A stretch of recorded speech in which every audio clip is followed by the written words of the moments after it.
दोस्तों आज का वीडियो काफ़ी ज़्यादा इंपॉर्टेंट है। हाउस कंस्ट्रक्शन के रिलेटेड ये वीडियो है और आपको ये चीज़ पता होनी चाहिए जो मैं आज आपको बताने वाला हूँ।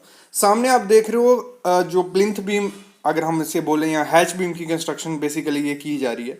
तो इसमें क्या किया गया है, जो शटरिंग की गई है वो ब्रिक वर्क से की गई है।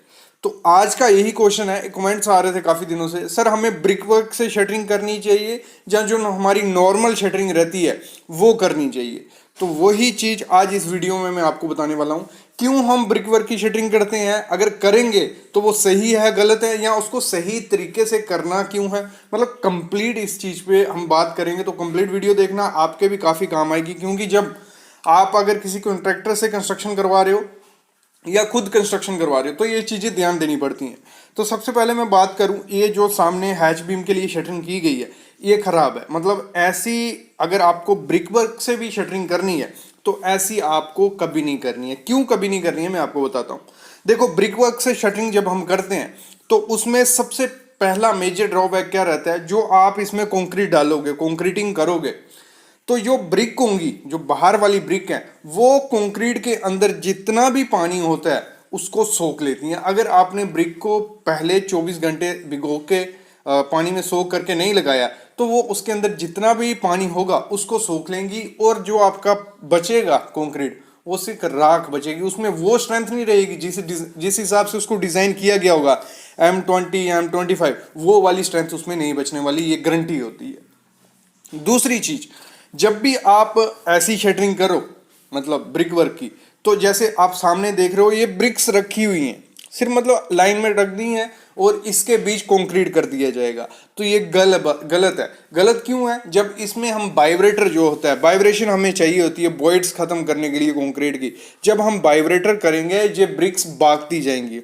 और इसी चक्कर में कॉन्ट्रैक्टर क्या करता है, वो वाइब्रेटर यूज नहीं करता, वो डंडा ले लेगा उससे करता रहेगा, उसमें कुछ नहीं होने वाला। वो हनी कॉम, उसमें गंजा जिसे हम बोलते हैं, वो रहेगा ही रहेगा। तो उसका कोई फायदा नहीं कंक्रीट का।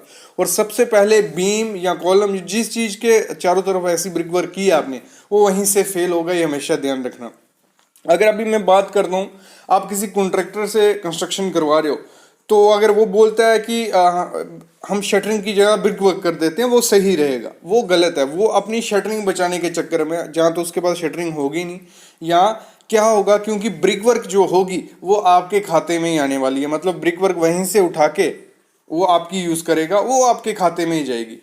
तो वो चीज़ खराब है। मतलब ब्रिक वर्क में हम गिने, दोनों चीज़ें गिने, अगर अगर आपकी जो कॉन्ट्रैक्टर को फुल शटरिंग भी दी है, वो शटरिंग अपनी यूज़ करेगा और ब्रिक वर्क आपकी यूज़ करे, तो ब्रिक वर्क आपको काफ़ी ज़्यादा महंगी पड़ती है। क्यों महंगी पड़ती है? वो क्वालिटी से भी कॉम्प्रोमाइज़ हो रहा है और महंगी भी पड़ रही है। महंगी इसलिए पड़ रही है क्योंकि जो ब्रिक होगी वो ब्रिक वर्क की जाएगी, तो वो अगर प्लास्टर करके की तो वो प्लिंथ के बीच रह जाएगी। मतलब वो बाहर निकलने नहीं वाली कॉलम के चारों तरफ की, क्योंकि जब फिलिंग हो जाएगी वो वहीं रहने वाली है, उसके बाद कंक्रीटिंग होगी। तो एक तो ब्रिक वर्क वहीं रह जाएगी, दूसरी मेन चीज़ जो क्वालिटी से कॉम्प्रोमाइज़ हो रहा है, वाइब्रेटर नहीं बचेगा, कंक्रीट का पानी सोख लिया जाएगा। और मेन चीज़, जब ब्रिक वर्क आपने की है, जब उसकी क्यूरिंग करने आप जाओगे, तराई करने जाओगे, तो वो तराई हो नहीं पाएगी। उसका सिर्फ टॉप का फेस हमें दिखेगा, साइड का फेस फिर ब्रिक ने लेके रखा है, और जब पानी मारेंगे तो वो ब्रिक की पानी लेगी, कंक्रीट तक क्यूरिंग तब भी नहीं पहुंचेगी। तो वो काफ़ी बड़ी गलती होती है। देखो, कुछ केसेस में आपको ब्रिक वर्क करना पड़ सकता है। जब क्या होता है, जब मतलब जो हमारा प्लिंथ बीम है उसकी हाइट ज़्यादा है, ठीक है, तो उस केस में हम क्या करते हैं, ब्रिक वर्क कर देते हैं चारों तरफ, फिलिंग कर देते हैं, मिट्टी डाल देते हैं, उसके बाद उसके ऊपर प्लिंथ बीम कर देते हैं। इसलिए हम क्या करते हैं, ब्रिक वर्क करते हैं। लेकिन उसी चीज को आप अच्छे से कर सकते हो। कैसे? पहले छोटा सा पेडेस्टल भर लो, जिस लेवल पे आपके प्लिंथ आने वाला है, प्लिंथ की पीसीसी होगी, उस लेवल तक पेडेस्टल भर दो, शटरिंग करके कंक्रीट डाल दो, उसके बाद शटरिंग निकाल के फिर फिलिंग करके। वो होता क्या है, लंबा प्रोसेस हो जाता है। इस चक्कर में क्या करते हैं, ब्रिक वर्क कर देते हैं, और ब्रिक वर्क मेरे ख्याल में वो सही नहीं रहता है। उसमें जो कंक्रीटिंग होगी वो प्रॉपर नहीं होगी, और भी क्यूरिंग जो होगी वो प्रॉपर नहीं होगी। तो कुछ चीज़ें होती हैं, तो ये सब ड्रॉबैक्स होते हैं अगर हम क्या करते हैं, ब्रिक वर्क से शटरिंग करते हैं। आई होप आपको समझ आ गया होगा कि क्यों की जाती है और कब की जाती है, और क्या क्या चीज़ें आपको ध्यान देनी है जब आप ब्रिक वर्क से शटरिंग करो। ध्यान दो ही चीज़ें देनी है, जो ब्रिक का आपने यूज़ करनी है उसको पानी में सोक करके रखना है, फिर यूज़ करनी है, और उसकी 2 दिन 3 दिन तक क्यूरिंग करनी है, फिर उसके बाद उसमें कंक्रीट वगैरह जो भी डालना है वो, ठीक है। दूसरी, कच्ची कभी नहीं ब्रिक रखनी है, मतलब उसको प्लास्टर लगा के ही रखना है और फिर जब वाइब्रेटर हम अच्छे से उसमें मार सकें। तो ये थी आज की वीडियो, आई होप आपको पसंद आई होगी। तो ऐसी वीडियोस आपको हमारे चैनल पे मिलती रहेंगी, बस चैनल को सब्सक्राइब करके रखो, बेल आइकन दबा लो, ऐसी वीडियोस आपको डेली मिलेंगी। Thank you guys.